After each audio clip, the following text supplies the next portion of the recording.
السلام عليكم ورحمة الله. إن الحمد لله والصلاة والسلام على رسول الله. أما بعد فأعوذ بالله من الشيطان الرجيم. بسم الله الرحمن الرحيم. ولئن أذقنا الإنسان منا رحمة ثم نزعناها منه إنه ليئوس كفور.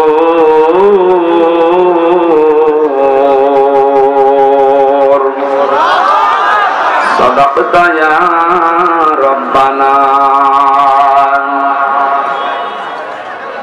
عن عباس رضي الله تعالى عنه قال قال النبي صلى الله عليه وسلم من ذاق طعم الإيمان من رضي بالله ربا وبالإسلام دينا وبمحمد رسول الله صلى الله عليه وسلم نبيا ورسولا.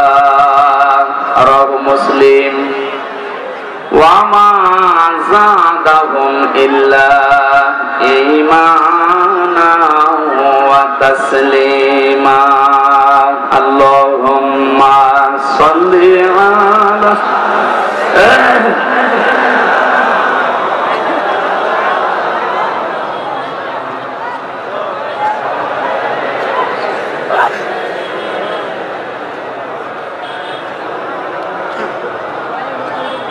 জীবনে যত প্রেম আছে কলিজায়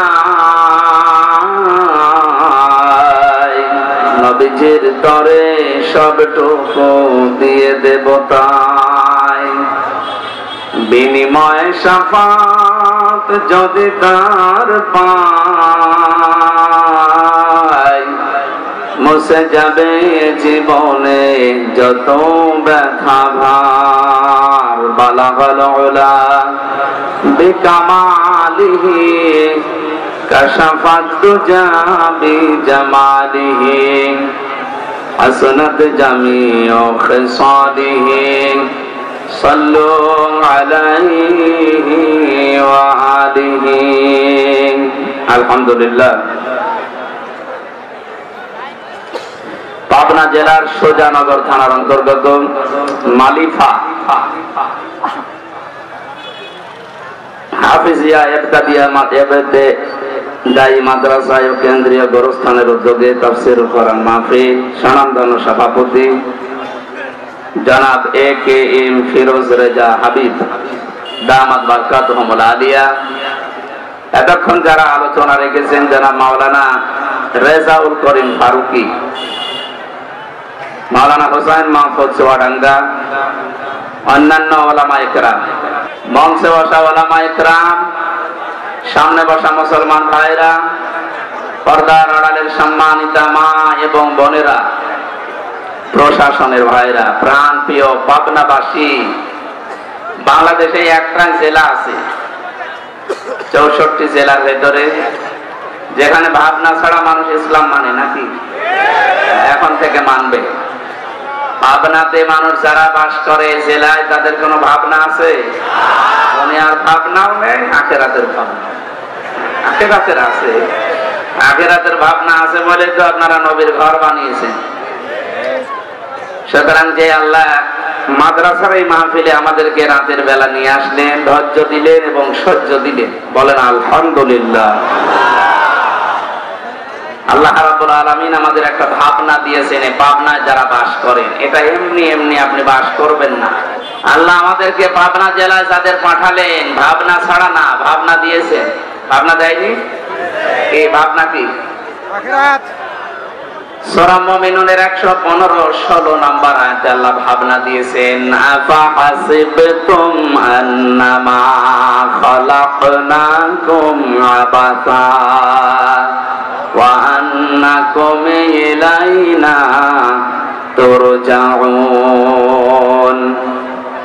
রব্বুল আলামিন বলেন, তোমরা কি মনে করো, কি ভাবো যে তোমাদেরকে আমি অনর্থক এমনি এমনি বানিয়েছি? না, যারা মনে করে আমাদের আল্লাহ অনর্থক বানিয়েছে তারা কাফের।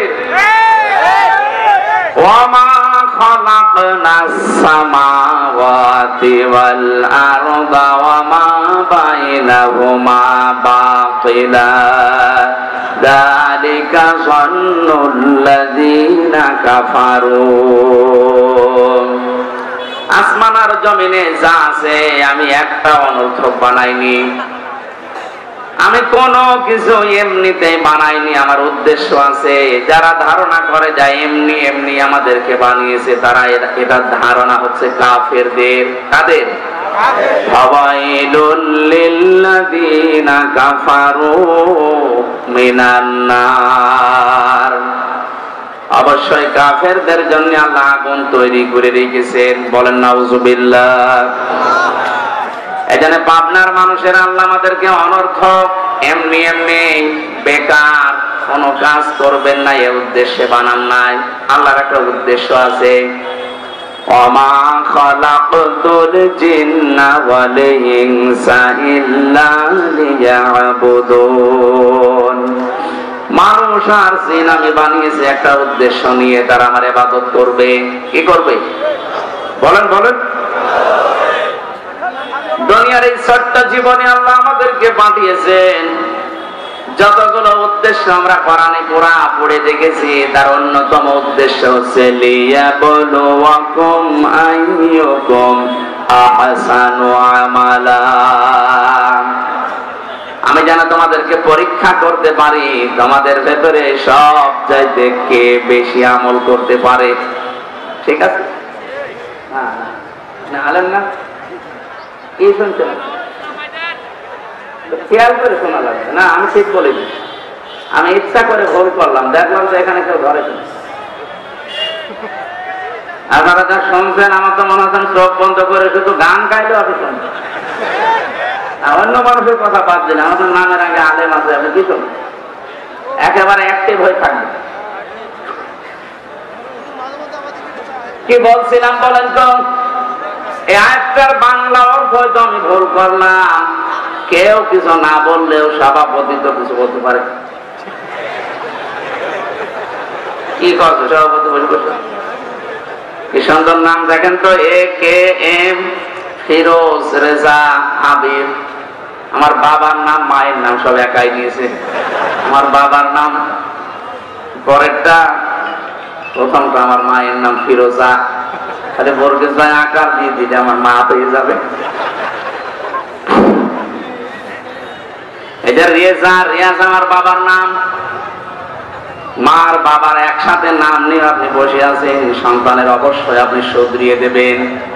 আল্লাহ দিয়েছেন লিয়াবলুয়াকুম আইয়ুকুম আহসানু আমালা, যেন আমি তোমাদেরকে পরীক্ষা করতে পারি তোমাদের ভেতরে কে সবচাইতে বেশি আমল করতে পারে। না, এখানে বেশি শব্দ নেই। কোরআনের প্রতিটি শব্দ চিন্তা ভাবনা করে যদি আপনি দেখেন, একটা শব্দ আপনাকে আল্লাহ জান্নাতে পাঠিয়ে দেবে। এমন ভাবে আল্লাহ শব্দ চয়ন করেছেন এর ভেতরে। আল্লাহ যদি আকসারু আমালা দিত, যে বেশি আমল আমি চাই, আপনি রাত দিন চোখ কান বুঝে শুধু আমল করতেন।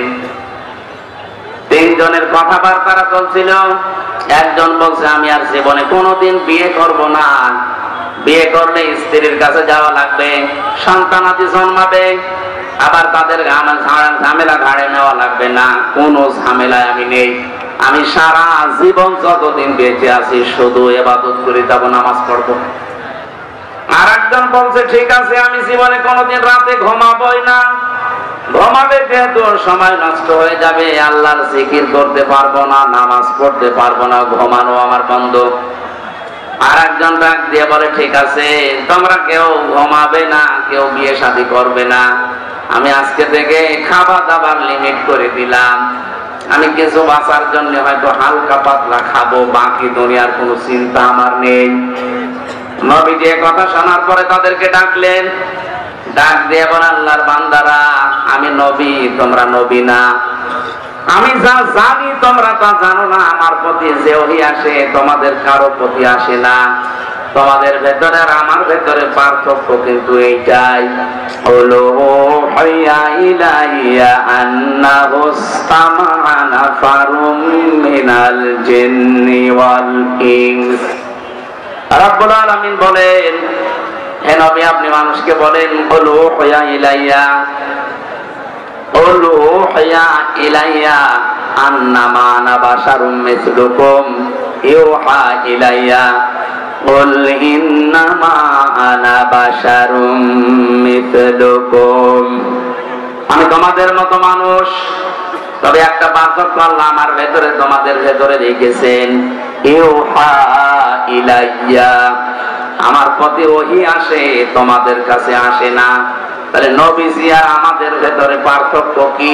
আয়াত থেকে প্রমাণ হয়ে গেছে। কথা বলে না? আপনি প্রতিটি জায়গা থেকে দেখবেন একটা শিক্ষা বের হবে। বিশেষ করে বাংলাদেশ আর ভারতে যে কাজগুলো চলছে জবাব পেয়ে যাবেন।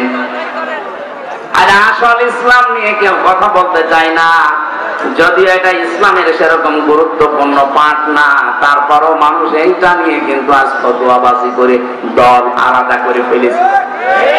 যারা গরম সুন্নি, ঠান্ডা সুন্নি, মিঠা সুন্নি, যারা নবীজির আশেক বলে নিজেদেরকে দাবি করে এই দেশে আর ভারতে, দেখেন এই মানুষগুলো নবী মাটির তৈরি না, নবী নূরের তৈরি, এই নিয়ে তারা দল আলাদা করে ফেলেছে। পাবনাবাসী, বিবেক আপনার আছে। মারা যাওয়ার পরে আপনাকে প্রশ্ন করা হবে আপনার সিলেবাসের ভেতর থেকে। সিলেবাসের বাইরে যা প্রশ্ন আছে আপনাকে আল্লাহ করবে না। আপনি বলেন তো, এটা কি সিলেবাসের ভেতরের প্রশ্ন? মার রব্বুকা ওয়া মান নাবিয়্যুকা মান হাযার রাজুল, এই তিনটা প্রশ্নের ভেতরে নবী মাটির তৈরি না নূরের তৈরি, আপনাকে ঝগড়া করার দরকার কি? উনি যেইটার তৈরি হয় হোক। কোরআনে কারিমে যেহেতু আল্লাহ ইঙ্গিত দিয়েছেন, আমরা অতটুকুই বললাম। আমাদের ভেতরে নবীজির ভেতরে পার্থক্য এই, তার কাছে ওহী আসতো, আমাদের কাছে আসতো না। এর বাকি যে ব্যাখ্যা বিশ্লেষণ আছে, তর্কাতর্কি করার দরকার নেই। বাক বিতণ্ডা সব বন্ধ। আর বাক বিতণ্ডা আপনার সাথে আমার হতে পারে যদি আল্লাহর আইনের ব্যাপারে কোনো কথা বলেন। কথা বুঝতেছেন? যেটা নিয়ে মত পার্থক্য করা যায়, ফতোয়াবাজি করা যায়, সেইটা নিয়ে কথা নেই। নামাজ পড়া শেষ, জমিনে ছড়িয়ে ছিটিয়ে পড়বেন হালাল রুজি উপায়ের জন্য। আর হালাল রুজি উপায় করার জন্য সবচাইতে বড় মাধ্যম হওয়া লাগবে দুনিয়াতে আল্লাহর বিধান। বিধান না থাকলে নামাজ পড়ে যাবেন, জমিনে যাওয়ার পরে হারাম খাওয়া লাগবে। এরকম জমিন নেই। এই দেশে যতদিন আল্লাহর বিধান কায়েম না হবে, ফেরেশতা জিবরাইল যদি এখানে এসে বাস করে, আপনি সত্যি করে বলেন তো, সে কিন্তু সুদ খেতে বাধ্য হবে। আপনি বলতে পারেন না, কত মানুষ আছে সুদ খায় না, কে বলছে আপনাকে? এই দেশে যদি ফেরেশতাও বাস করে, সে ইনডাইরেক্ট সুদ খেতে হবে যতদিন যাকাত ভিত্তিক অর্থনীতি দেশে কায়েম না হবে রাষ্ট্রীয়ভাবে। আমি একটা ফ্যাক্টরি বানাবো, এই যে টুপির ফ্যাক্টরি দিতে হলে আমাকে ব্যাংক থেকে লোন নেওয়া লাগবে। আর এটা তো বাবা শাহজালাল, সব হালাল। যতদিন যাকাত ভিত্তিক অর্থনীতি কায়েম করতে না পারবেন পরিবার, সমাজে, রাষ্ট্রে, ততদিন এদেশে কেউ বাস করে সুদ থেকে মুক্ত হতে পারবেন না। কথা বলে না কেন? এখানে নামাজের পরে আপনি যদি কর্মজীবনে সঠিক থাকতে চান, ওই জায়গাটাও বিধান লাগবে কার? আরো জোরে বলেন, আলা লাহুল খালক ওয়াল আমরু তাবারাকাল্লাহু রাব্বুল আলামিন। আল্লাহ পাক বলেন, হে নবী, আপনি মানুষকে বলুন, সৃষ্টি যার, হুকুম চলবে তার।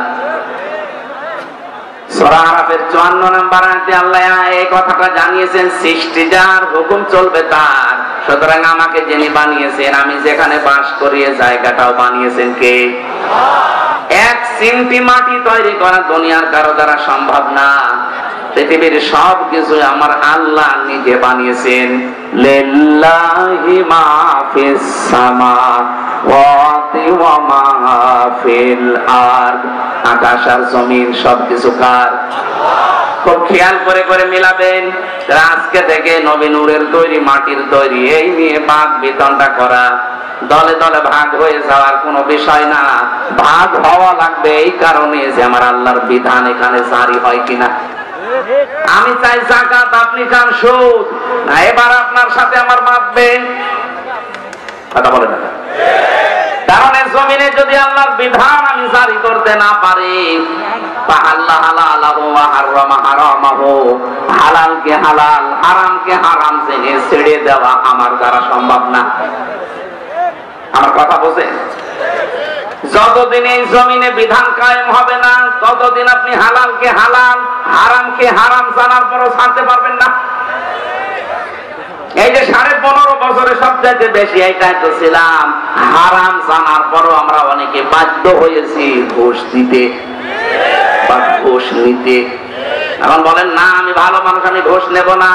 আরে ভাই, আমার গাড়িটা কুষ্টিয়া থেকে পর্যন্ত আসতে, গাড়ির কাগজ আছে, সবকিছু ওকে, এরপরও পুলিশ আটকাবে।